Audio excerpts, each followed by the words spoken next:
Zebedi qui a adapté, dialogué. J'ai adapté après réécrit un petit peu puisque lui était décédé. Donc voilà, c'est une écriture à quatre mains, dont trois de lui et une de moi. Voilà. C'est parce que ils se sont mis d'accord avec mes producteurs et Gérard Depardieu pour me proposer le film. Voilà. Retrouver Gérard, pour moi déjà, c'était un grand moment parce que j'aime beaucoup cet homme et son talent. Et puis, c'était un petit peu une histoire qui me touchait. Car ce milieu, évidemment, je le connais bien. Je parle des milieux artistiques, théâtre, cinéma, publicité. Je connais bien tout ça. Donc j'étais un petit peu un poisson dans l'eau. J'étais content de raconter l'histoire qu'on me proposait. J'étais un acteur dans la force de l'âge et de son talent et de sa renommée qui, disons que je ne vais pas dire exactement l'histoire parce que c'est un peu ennuyeux pour les gens qui iraient au besoin à la voir. C'est la vie d'un acteur et jusque, disons, un moment fatal où il lui arrive un accident corporel qui fait qu'il nous quitte. On ne dirige pas un comédien. Et notamment Gérard. Je veux dire, c'est pas ça, c'est que lui aussi a vieilli. Et je dois dire, plutôt, non pas, je ne veux pas dire en bien, parce qu'il a toujours été bon et magnifique comédien que l'on connaît, qui est certainement l'un des plus grands acteurs de ce siècle.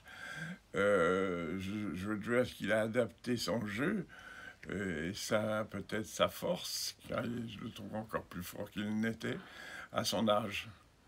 À partir du moment où je crois qu'un acteur accepte un rôle, c'est que il sait un peu comment il va le prendre en main, l'adapter à lui-même. Et moi, le seul petit travail que j'aurai avec eux, c'est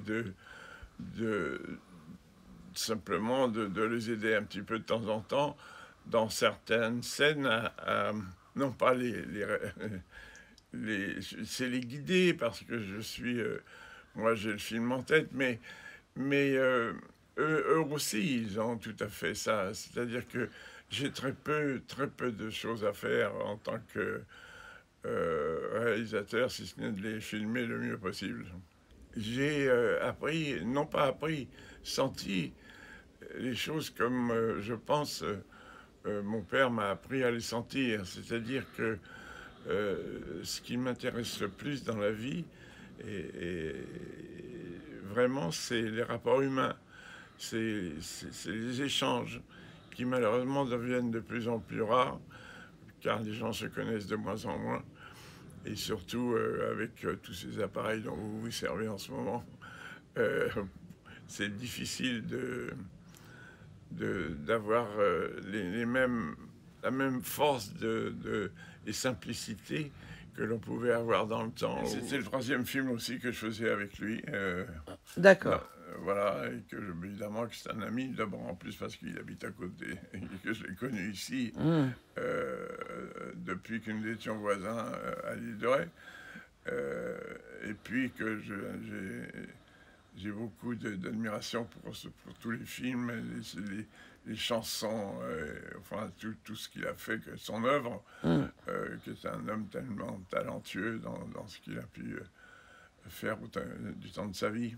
C'est vrai que la platitude de l'île de Ré n'est pas forcément louable, je veux dire, en tant que paysage, je veux dire. Eh ben, si, parce que alors, je me souviendrai toujours, j'allais à la pêche avec le maçon, enfin, qui était un ami, qui a construit cette maison. Et un jour, en revenant de la pêche, il venait jeter l'ancre et puis il bougeait pas. Et je lui dis, ben Nono, qu'est-ce que tu fais? Hein? Ah ben écoute, je sais pas, tu vois, je regardais parce que c'est tellement beau ici. C'était un homme qui a vécu toute sa vie dans cet endroit et qui, lui, était toujours admiratif. Alors j'ai compris qu'il y avait vraiment quelque chose dans cette île qui faisait que même c'est, disons, un homme qui a habité toute sa vie et puis encore l'admirer comme ça. Moins bien qu'à une époque peut-être, parce qu'il y a trop de monde. Moi, j'aime pas forcément tout le monde, mais c'est comme ça, c'est la vie.